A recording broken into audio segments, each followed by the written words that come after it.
ओम शांति। 21 मार्च 2025 प्रातः मुरली। मीठे बच्चे, तुम्हें अपने योग बल से सारी सृष्टि को पावन बनाना है। तुम योग बल से ही माया पर जीत पाकर जगत जीत बन सकते हो। प्रश्न: बाप का पाठ क्या है? उस पाठ को तुम बच्चों ने किस आधार पर जाना है? बाप का पाठ क्या है? उस पाठ को तुम बच्चों ने किस आधार पर जाना है?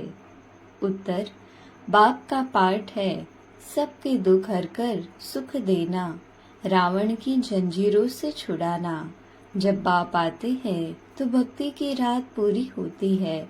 बाप तुम्हें स्वयं अपना और अपनी जायदाद का परिचय देते हैं।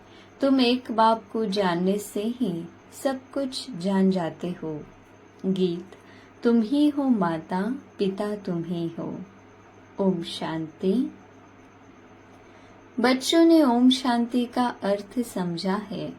बाप ने समझाया है, हम आत्मा है। इस सृष्टि ड्रामा के अंदर हमारा मुख्य पाठ है। किसका पाठ है? आत्मा शरीर धारण कर पाठ बजाती है। तो बच्चों को अब आत्म अभिमानी बना रहे हैं। इतना समय देह अभिमानी थे, अब अपने को आत्मा समझ बाप को याद करना है। हमारा बाबा आया हुआ है। ड्रामा प्लान अनुसार बाप आते भी है रात्रि में।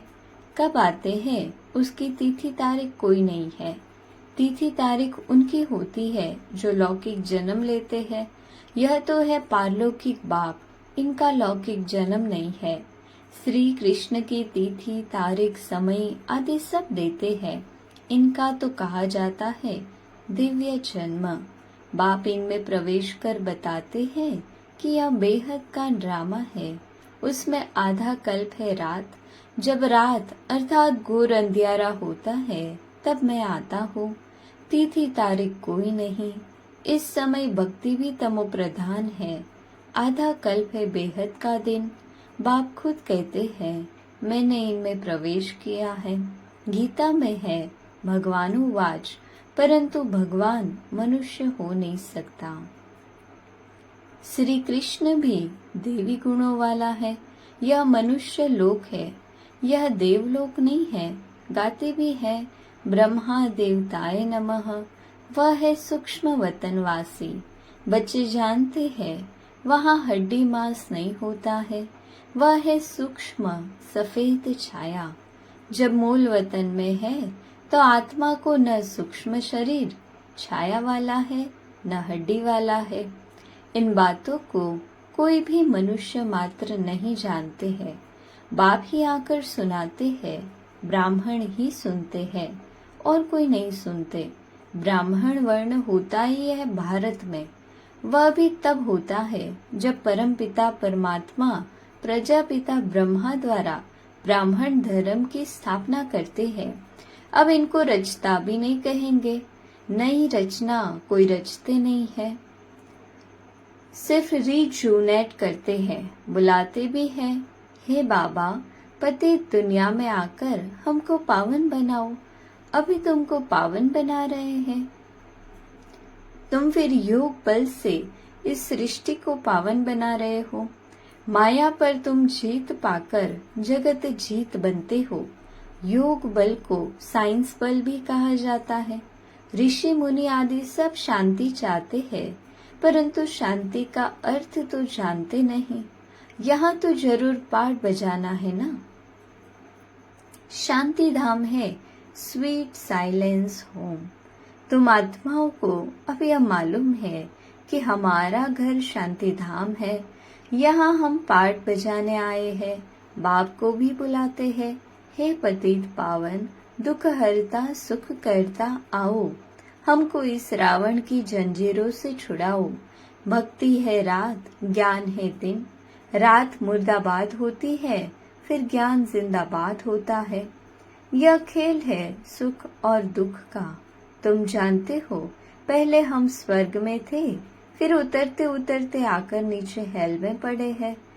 कलयुग कब खलास होगा? फिर सतयुग कब आएगा यह कोई नहीं जानते। तुम बाप को जानने से बाप द्वारा सब कुछ जान गए हो। मनुष्य भगवान को ढूंढने के लिए कितना धक्का खाते हैं, बाप को जानते ही नहीं। जाने तब जब बाप आकर अपना और जायदाद का परिचय दे। वर्षा बाप से ही मिलता है, माँ से नहीं। इनको मम्मा भी कहते हैं, परंतु इनसे वर्षा नहीं मिलता है, इनको याद भी नहीं करना है। ब्रह्मा विष्णु शंकर भी शिव के बच्चे हैं, यह भी कोई नहीं जानते। बेहद की सारी दुनिया का रचयिता एक ही बाप है, बाकी सब है उनकी रचना या हद की रचयिता। अब तुम बच्चों को बाप कहते हैं, मुझे याद करो तो तुम्हारे विक्रम विनाश हो। मनुष्य बाप को नहीं जानते हैं तो किसको याद करे, इसलिए बाप कहते हैं कितने निधन के बन पड़े हैं। यह भी ड्रामा में नूंद है। भक्ति और ज्ञान दोनों में सबसे श्रेष्ठ कर्म है दान करना। भक्ति मार्ग में ईश्वर अर्थ दान करते हैं। किस लिए? कोई कामना तो जरूर रहती है। समझते हैं जैसा कर्म करेंगे वैसा फल दूसरे जन्म में पाएंगे। इस जन्म में जो करेंगे उसका फल दूसरे जन्म में पाएंगे। जन्म जन्मांतर नहीं पाएंगे, एक जन्म के लिए फल मिलता है। सबसे अच्छे से अच्छा कर्म होता है दान। दानी को पुण्य आत्मा कहा जाता है। भारत को महादानी कहा जाता है। भारत में जितना दान होता है उतना और कोई खंड में नहीं। बाप भी आकर बच्चों को दान करते हैं, बच्चे फिर बाप को दान करते हैं। कहते हैं बाबा आप आएंगे तो हम अपना तन मन धन सब आपके हवाले कर देंगे, आप बिगर हमारा कोई नहीं। बाप भी कहते हैं मेरे लिए तुम बच्चे ही हो। मुझे कहते ही है हेवनली गॉड फादर अर्थात स्वर्ग की स्थापना करने वाला। मैं आकर तुमको स्वर्ग की बादशाही देता हूँ। बच्चे मेरे अर्थ सब कुछ दे देते हैं। बाबा सब कुछ आपका है। भक्ति मार्ग में भी कहते थे बाबा यह सब कुछ आपका दिया हुआ है। फिर वह चला जाता है तो दुखी हो जाते हैं। वह है भक्ति का अल्पकाल का सुख। बाप समझाते हैं भक्ति मार्ग में तुम मुझे दान पुण्य करते हो इनडायरेक्ट, उसका फल तो तुमको मिलता रहता है। अब इस समय मैं तुमको कर्म अकर्म विकर्म का राज बैठ समझाता हूँ। भक्ति मार्ग में तुम जैसे कर्म करते हो उसका अल्पकाल सुख भी मेरे द्वारा तुमको मिलता है। इन बातों का दुनिया में किसको पता नहीं है। बाप ही आकर कर्मों की गति समझाते हैं। सतयुग में कभी कोई बुरा कर्म करते ही नहीं, सदैव सुखी सुख है। याद भी करते हैं सुखधाम स्वर्ग को। अभी बैठे हैं नर्क में, फिर भी कह देते फलाना स्वर्ग पधारा। आत्मा को स्वर्ग कितना अच्छा लगता है। आत्मा ही कहती है ना फलाना स्वर्ग पधारा, परंतु तमो प्रधान होने के कारण उनको कुछ पता नहीं पड़ता है कि स्वर्ग क्या नर्क क्या है। बेहद का बाप कहते हैं तुम सब कितने तमो प्रधान बन गए हो। ड्रामा को तो जानते नहीं, समझते भी है कि सृष्टि का चक्र फिरता है तो जरूर हूबहू फिरेगा ना। वह सिर्फ कहने मात्र कह देते हैं। अभी यह है संगम युग। इस एक ही संगम युग का गायन है। आधा कल्प देवताओं का राज्य चलता है, फिर वह राज्य कहाँ चला जाता, कौन जीत लेते हैं, यह भी किसको पता नहीं। बाप कहते हैं रावण जीत लेता है। उन्होंने फिर देवताओं और असुरों की लड़ाई बैठ दिखाई है। अब बाप समझाते हैं 5 विकारों रूपी रावण से हारते हैं, फिर जीत भी पाते हैं रावण पर। तुम तो पूज्य थे, फिर पुजारी पतित बन जाते हो तो रावण से हारे ना। यह तुम्हारा दुश्मन होने के कारण तुम सदैव जलाते आए हो, परंतु तुमको पता नहीं है। अब बाप समझाते हैं रावण के कारण तुम पतित बने हो। इन विकारों को ही माया कहा जाता है। माया जीत जगत जीत, यह रावण सबसे पुराना दुश्मन है। अभी श्रीमत से तुम इन 5 विकारों पर जीत पाते हो। बाप आए हैं जीत पहनाने, यह खेल है ना। माया ते हारे हार, माया ते जीते जीत। जीत बाप ही पहनाते हैं, इसलिए इनको सर्वशक्तिमान कहा जाता है। रावण भी कम शक्तिमान नहीं है, परंतु वह दुख देते हैं, इसलिए गायन नहीं है। रावण है बहुत दुष्टर, तुम्हारी राजाई ही छीन लेते हैं। अभी तुम समझ गए हो हम कैसे हारते हैं, फिर कैसे जीत पाते हैं। आत्मा चाहती भी है हमको शांति चाहिए, हम अपने घर जावे। भक्त भगवान को याद करते हैं, परंतु पत्थर बुद्धि होने कारण समझते नहीं है। भगवान बाबा है तो बाप से जरूर वर्षा मिलता होगा, मिलता भी जरूर है, परंतु कब मिलता है फिर कैसे गवाते हैं यह नहीं जानते हैं। बाप कहते हैं मैं इस ब्रह्मा तन द्वारा तुमको बैठ समझाता हूँ। मुझे भी ऑर्गन्स चाहिए ना, मुझे अपनी कर्मेंद्रिया तो है नहीं। सूक्ष्म वतन में भी कर्मेंद्रिया है, चलते फिरते जैसे मूवी बाइस्कोप होता है, यह मूवी टोकी बाइस्कोप निकले है। तो बाप को भी समझाने में सहज होता है। उन्हों का है बाहुबल, तुम्हारा है योग बल। वह 2 भाई भी अगर आपस में मिल जाए तो विश्व पर राज्य कर सकते हैं, परंतु अभी तो फूट पड़ी हुई है। तुम बच्चों को साइलेंस का शुद्ध घमंड रहना चाहिए। तुम मन मना भव के आधार से साइलेंस द्वारा जगत जीत बन जाते हो। वह है साइंस घमंडी, तुम साइलेंस घमंडी अपने को आत्मा समझ बाप को याद करते हो। याद से तुम सतोप्रधान बन जाएंगे। बहुत सहज उपाय बताते हैं, तुम जानते हो शिव बाबा आए हैं हम बच्चों को फिर से स्वर्ग का वर्षा देने। तुम्हारा जो भी कलयुगी कर्म बंधन है, बाप कहते हैं उनको भूल जाओ। 5 विकार भी मुझे दान में दे दो। तुम जो मेरा मेरा करते आए हो, मेरा पति, मेरा फलाना, यह सब भूलते जाओ। सब देखते हुए भी उनसे ममत्व मिटा दो। यह बात बच्चों को ही समझाते हैं। जो बाप को जानते ही नहीं, वह तो इस भाषा को भी समझ न सके। बाप आकर मनुष्य से देवता बनाते हैं। देवताएं होते ही सतयुग में है, कलयुग में होते हैं मनुष्य। अभी तक उनकी निशानियां हैं, अर्थात चित्र है। मुझे कहते ही है पतित पावन, मैं तो डी ग्रेड होता नहीं हूँ। तुम कहते हो हम पावन थे, फिर डी ग्रेड हो पतित बने हैं। अब बाप आकर पावन बनाओ तो हम अपने घर में जाए। यह है स्पिरिचुअल नॉलेज, अविनाशी ज्ञान रतन है ना। यह है नई नॉलेज। अभी तुमको यह नॉलेज सिखाता हूँ। रचयिता और रचना के आदि मध्य अंत का राज बताता हूँ। अभी यह तो है पुरानी दुनिया, इस पे तुम्हारे जो भी मित्र संबंधी आदि है, देह सहित सबसे ममत्व निकाल दो। अभी तुम बच्चे अपना सब कुछ बाप हवाले करते हो। बाप फिर स्वर्ग की बादशाही 21 जन्मों के लिए तुम्हारे हवाले कर देते हैं। लेन देन तो होती है ना। बाप तुमको 21 जन्मों के लिए राज्य भाग्य देते हैं। 21 जन्म 21 पीढ़ी गाई जाती है ना, अर्थात 21 जन्म पूरी लाइफ चलती है। बीच में कभी शरीर छूट नहीं सकता, अकाले मृत्यु नहीं होती। तुम अमर बन और अमरपुरी के मालिक बनते हो। तुमको कभी काल खा न सके। अभी तुम मरने के लिए पुरुषार्थ कर रहे हो। बाप कहते हैं देह सहित देह के सब संबंध छोड़ एक बाप से संबंध रखना है। अब जाना ही है सुख के संबंध में, दुख के बंधनों को भूलते जाएंगे। गृहस्थ व्यवहार में रहते पवित्र बनना है।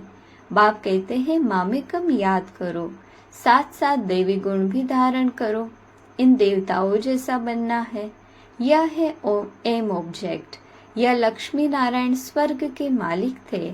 इन्होंने कैसे राज्य पाया, फिर कहाँ गए, यह किसको पता नहीं है। अभी तुम बच्चों को देवी गुण धारण करने हैं, किसको भी दुख नहीं देना है। बाप है ही दुख हरता सुख करता, तो तुमको भी सुख का रास्ता सबको बताना है, अर्थात अंधों की लाठी बनना है। अभी बाप ने तुम्हें ज्ञान का तीसरा नेत्र दिया है। तुम जानते हो बाप कैसे पाठ बजाते हैं। अभी बाप जो तुमको पढ़ा रहे हैं, फिर यह पढ़ाई प्राय लोप हो जाएगी। देवताओं में यह नॉलेज रहती नहीं। तुम ब्रह्मा मुखवंशावली ब्राह्मण ही रचता और रचना के ज्ञान को जानते हो, और कोई जान नहीं सकते। लक्ष्मी नारायण आदि में भी अगर यह ज्ञान होता तो परंपरा चला आता। वहाँ ज्ञान की दरकार ही नहीं रहती, क्योंकि वहाँ है ही सद्गति। अभी तुम सब कुछ बाप को दान देते हो, तो फिर बाप तुमको 21 जन्मों के लिए सब कुछ दे देते हैं। ऐसा दान कभी होता नहीं। तुम जानते हो हम सर्वंश देते हैं। बाबा, यह सब कुछ आपका है, आप ही हमारे सब कुछ हो। त्वमेव माताश्च पिता पाठ तो बजाते हैं ना। बच्चों को एडॉप्ट भी करते हैं, फिर खुद ही पढ़ाते हैं, फिर खुद ही गुरु बन सबको ले जाते हैं। कहते हैं तुम मुझे याद करो तो पावन बन जाएंगे, फिर तुमको साथ ले जाऊंगा। यह यज्ञ रचा हुआ है, यह है शिव ज्ञान यज्ञ। इसमें तुम तन मन धन सब स्वाहा कर देते हो। खुशी से सब अर्पण हो जाता है, बाकी आत्मा रह जाती है। बाबा, बस अब हम आपके श्रीमत पर ही चलेंगे। बाप कहते हैं गृहस्थ व्यवहार में रहते पवित्र बनना है। 60 वर्ष की आयु जब होती है तो वानप्रस्थ अवस्था में जाने की तैयारी करते हैं, परंतु वह कोई वापस जाने के लिए थोड़ी तैयारी करते हैं। अभी तुम सतगुरु का मंत्र लेते हो, मन मना भव। भगवानोवाच, तुम मुझे याद करो तो तुम्हारे विकर्म विनाश होंगे। सबको कहो आप सबकी वानप्रस्थावस्था है। शिव बाबा को याद करो, अब जाना है अपने घर। अच्छा, मीठे मीठे सिके लदे बच्चों प्रति माता पिता बाप दादा का याद प्यार और गुड मॉर्निंग। रूहानी बाप की रूहानी बच्चों को नमस्ते। हम रूहानी बच्चों की रूहानी बाप दादा को याद प्यार गुड मॉर्निंग और नमस्ते। धारणा के लिए मुख्य सार। पहली पॉइंट, कलियुगी सर्व कर्म बंधनों को बुद्धि से भूल 5 विकारों का दान कर आत्मा को सतोप्रधान बनाना है। एक ही साइलेंस के शुद्ध घमंड में रहना है। दूसरी पॉइंट, इस रुद्र यज्ञ में खुशी से अपना तन मन धन सब अर्पण कर सफल करना है। इस समय सब कुछ बाप हवाले कर 21 जन्मों की बादशाही बाप से ले लेनी है। वरदान, रोब के अंश का भी त्याग करने वाले स्वमानधारी पुण्य आत्मा भव। स्वमानधारी बच्चे सभी को मान देने वाले दाता होते हैं। दाता अर्थात रहम दिल। उनमें कभी किसी भी आत्मा के प्रति संकल्प मात्र भी रोब नहीं रहता। यह ऐसा क्यों, ऐसा नहीं करना चाहिए, होना नहीं चाहिए, ज्ञान यह कहता है क्या, यह भी सूक्ष्म रोब का अंश है। लेकिन स्वमानधारी पुण्य आत्माएं गिरे हुए को उठाएंगी, सहयोगी बनाएंगी। वह कभी यह संकल्प भी नहीं कर सकती कि यह तो अपने कर्मों का फल भोग रहे हैं, करेंगे तो जरूर पाएंगे, इन्हें गिरना ही चाहिए। ऐसे संकल्प आप बच्चों के नहीं हो सकते। वरदान, संतुष्टता और प्रसन्नता की विशेषता ही उड़ती कला का अनुभव कराती है। संतुष्टता और प्रसन्नता की विशेषता ही उड़ती कला का अनुभव कराती है। अव्यक्त इशारे, सत्यता और सभ्यता रूपी कल्चर को अपनाओ। सत्यता की शक्ति की निशानी है निर्भयता। कहा जाता है सच तो बीठो नच, अर्थात सत्यता की शक्ति वाला सदा बेफिक्र निश्चिंत होने के कारण, निर्भय होने के कारण खुशी में नाचता रहेगा। यदि अपने संस्कार व संकल्प कमजोर है तो वह कमजोरी ही मन की स्थिति को हलचल में लाती है। इसलिए पहले अपनी सूक्ष्म कमजोरियों को अविनाशी रुद्र यज्ञ में स्वाहा करो। अच्छा, ओम शांति।